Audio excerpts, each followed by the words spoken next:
परमात्मा और काल की एक बार परमेश्वर ने बताया कि हमारी काल के साथ वार्ता हुई थी, इसने मुझे चापलूसी करके वचनबद्ध कर लिया था कि 3 युगों में जीव, जब परमात्मा ने कहा था कि मैं नीचे के लोकों में जाके तेरी वास्तविकता बताऊंगा सभी प्राणियों को कि तू भगवान नहीं है, तू काल है, इनको खाता है, इसलिए तो इनको जन्मता और मारता है, पैदा करवाता और मारता है, असली भगवान कोई और है, वहां जाने का तरीका मैं बताऊंगा, ऐसा गुप्त मंत्र मैं लेकर आया हूं। तब काल ने पैर पकड़ दिए, बहुत ज्यादा जो है प्रार्थना की, परमात्मा ने स्वीकार की। इसने कहा कि भगवान 3 युगों में जीव ना ले जाना, कम ले जाना, थोड़े थोड़े, और चौथे युग में, कलयुग में कितने ही जीव ले जाना, इतनी दया मेरे पर कर दो।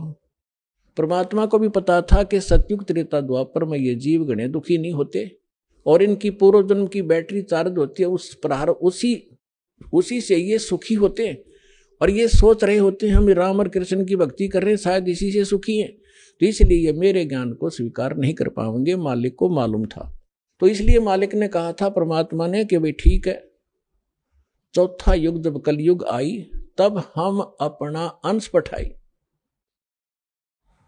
और काल फंद छूटे नरलोई, सकल सृष्टि परवानिक हुई। परमात्मा ने कहा था जब कलयुग के अंदर मैं अपना दास भेजूंगा और फिर ये काल के सब बंधन छूटेंगे और सारा विश्व मानव शरीरधारी प्राणी और साथ में जो मनुष्य, जो पशु पक्षी हैं, वो भी मनुष्य धारण करेंगे और वो सभी परमात्मा की भक्त नाम लेंगे। सकल सृष्टि परवानिक हुई, परवानिक माने विकसित होंगे। और कहते हैं कलयुग बीते 5500 पाचा, तब ये वचन मेरा होगा सच्चा। और कलयुग बीत जावे जब एता, सकल यानी सभी प्राणी परम पुरुष पद चेता। 600 वर्ष पहले मालिक की वाणी में लिखा हुआ है, कबीर वाणी में, सच्चिदानंद घन ब्रह्म की वाणी में, यानी सूक्ष्म वेद में, उस तत्व ज्ञान में लिखा है, परमात्मा ने बोला था, धर्मदास जी लिखा था, उसमें कहा है कि जब चौथा युग जब कलयुग आई तब हम अपना अंश पठाई और काल फंद छूटे नरलोई, नर नारी सभी का काल का फंद छूटेगा, तो इसने जकड़ रखा है, मूर्ख बना रखा है, बस इतना ही सीमित कर दिया, ये तेरा बेटा है या तेरी बेटी है, ये तेरी कार या तेरी कोठी है, 1 मिनट में मृत्यु हो जा, छोड़ बेटा, अब ये सब मेरी है, तू गधा बन। तो यह भूल या हमारे साथ इसने धोखा कर रखा था, इस ज्ञान से अब हमें खूब समझ में आएगा और हमारे बच्चे भी सुरक्षित रहेंगे, हम भक्ति करेंगे। परमात्मा की शरण में आने से हमारे प्रारब्ध के जो पाप आने हैं, मृत्यु होनी, अकाल मृत्यु या कोई अन्य अंग भंग होना है, वो नहीं होगा।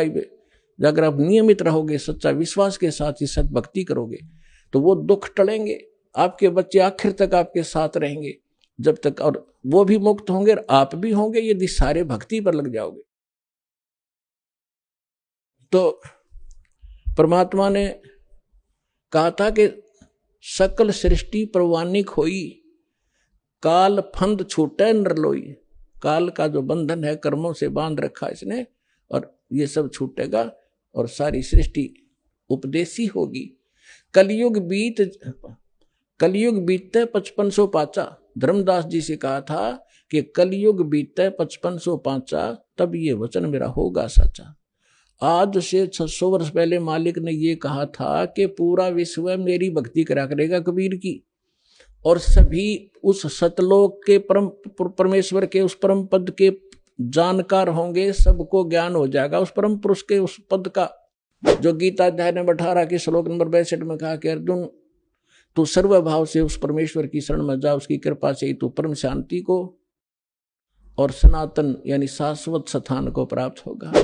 गीता अध्याय नंबर 15 के श्लोक नंबर 4 में कहा कि तत्वदर्शी संत की प्राप्ति के उपरांत यानी तत्व ज्ञान से परिचित होने के उपरांत परमेश्वर के उस परम पद की खोज करनी चाहिए, जहां जाने के बाद साधक फिर लौटकर कभी संसार में नहीं आते। और जिस परमेश्वर ने सब ब्रह्मांडों की रचना की है, अपने विषय में गीता ज्ञानदाता कहता है 2 अध्याय के 12वें श्लोक में, 4 अध्याय के 5 और 9 श्लोक में, 10वें अध्याय के 2 श्लोक में कि अर्जुन तेरे और मेरे बहुत जन्म हो चुके हैं, आगे भी होंगे और पहले भी हम जन्मते रहे हैं।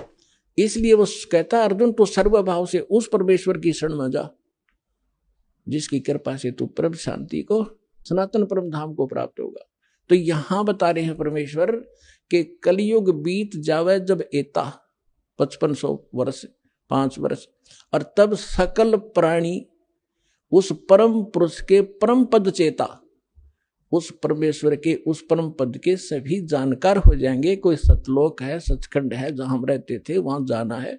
तो जहां आशा ताबासा हुई, मन कर्म वचन सुमरियो सोई। तो जो प्रसंग चल रहा है हम उसी पर आते हैं।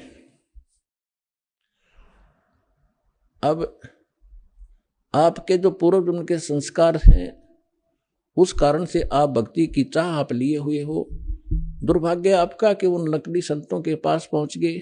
तो परमात्मा ने कहा था कि जब कलयुग 5505 बीत जाएगा, उसमें सभी पंथ और सभी जितने भी मजहब अपना उनके धर्म गुरु, वर्तमान गुरु जो भी ज्ञान रखते हैं वो सब सुना चुके होंगे, उनकी बहुत बड़ी पुस्तकें बन चुकी होंगी।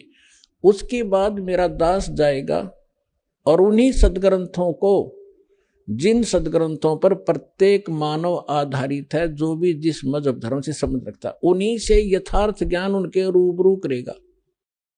उसके लिए परमात्मा ने सबसे पहले आपको ये इंस्ट्रूमेंट बनवाए, प्रोजेक्टर बनवाए, टीवी चैनल बनवाए।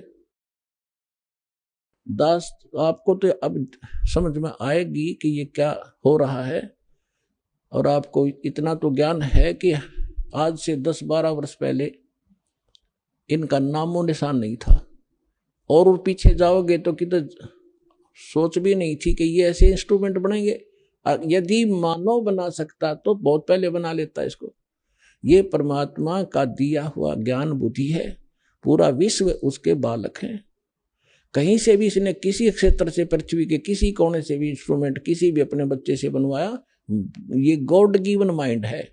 मानव जीव सत्र का ये नहीं बना सकता। ये इसलिए बनवाया दाता ने, पहले आपको शिक्षित किया। अब इस दास का जन्म 1951 में हुआ, तब तक शिक्षा का कोई नामो निशान नहीं था। इक्का दुक्का की तो पढ़ा करता कोई, और उसके बाद एकदम बाढ़ सी आ गई। इतने आकर्षित हुए, कारण कुछ भी बिना, चाहे रोजी रोटी के लिए सब ने डिवोट कर दिए अपने बालक। 20-20 वर्ष तक बेटा बेटी पढ़ो पढ़ो, और मालिक ने दया करनी थी कि इसका सदुपयोग करेंगे। फिर ये इंस्ट्रूमेंट आपके सामने है, सदग्रंथ आपके रूबरू कर रहा दास, और उनका निष्कर्ष निकाल के परमात्मा के ज्ञान से तोल रहा है। तो इस मानुष जीवन का मूल उद्देश्य यही है कि आप भक्ति करके यहाँ से पीछा छुटवाओ, और जिस परिवार को आप सुखी और धनी देखना चाहते हो वो भी भगवान से ही हुआ करता है। भगवान आपको दोनों काम करेगा, यहाँ भी सुख देगा और मोक्ष भी मिलेगा। अब ऐसा कौन अनजान होगा जो इस अवसर ने चूकेगा? अब सभी इस बात को स्वीकार करेंगे।